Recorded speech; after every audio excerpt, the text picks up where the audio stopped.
Maria Dador Soron, na mas kilala bilang Maria Soriano o Maria, 33 taong gulang, ay unang sumikat sa John and Marcia ni Dolphy. At sa 27 taon ni Maria sa show business, nakagawa siya ng 54 na pelikula at 8 awards. 10 taon din pumaymulong sa telebisyon ang kanyang drama anthology na Di Maricel Drama Special, na naglukot sa kanya bilang Drama Anthology Queen ng telebisyon. At tinalitan ito ng Kaya ni Mister, Kaya ni Mrs. na pinagtatambalan nila ni Cesar Montano, na nagbigay naman sa kanya ng titulong Philippine Television's Comedy Queen. Ngunit, sino ba si Maricel Soriano?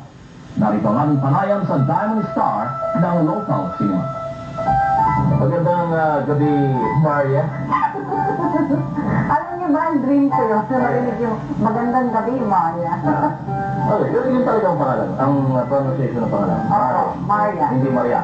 Actually, dati po, Maria, talaga ang tawag nila sa akin. Kasi Maria Cecilia ako talaga.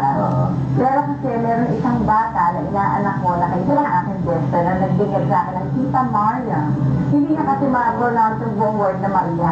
Okay. So, mula nun naging Magmula Maria. nung naging Maria na ang pangalan ko, lahat ng tao tinatawa kong Maria. Okay. Maria, kilalang kilala ka sa pagiging mataray image sa television at pagiging sa movies, sa pelikula.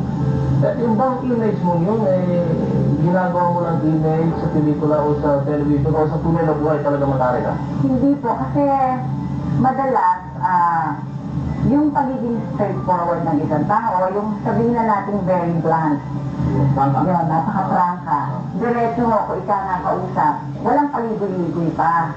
But it started sa mga movies. Sa mga, kasi pag sumasagot ako, diretso, wala lang paikot-ikot pa. So they find me very mataray. Hindi na nga nahulugan yun na lagi nakikipag-away ka sa kanila. Ay, hindi naman ho. Pero kung minsan pagka you are pushed against the wall, wala ka ng choice. Eh, siyempre, i-defend mo naman yung sarili mo. Okay. For how many years na ikaw nasa pelikula ngayon? 27 years. No doubt, Maria, na At kaya nung sasabi, bakit ka nang cute?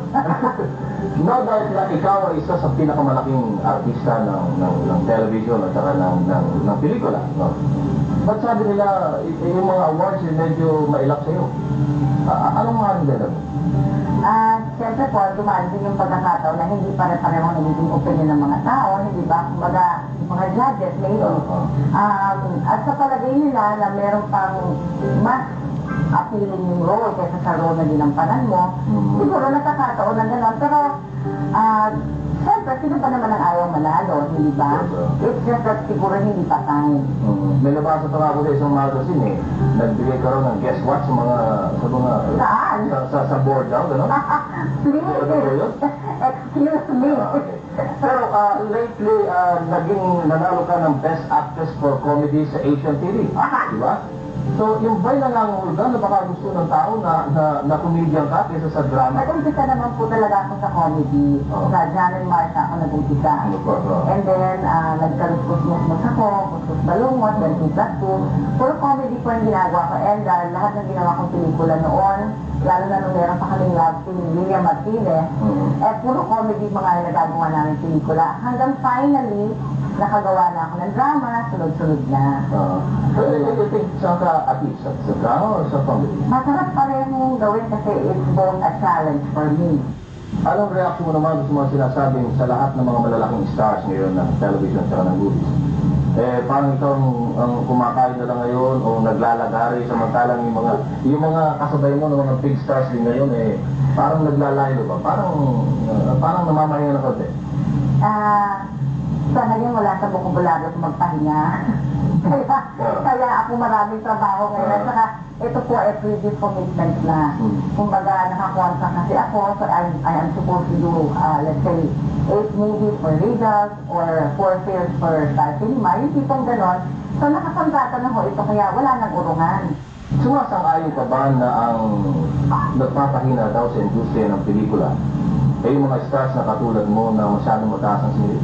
Nauubos daw yung puhunan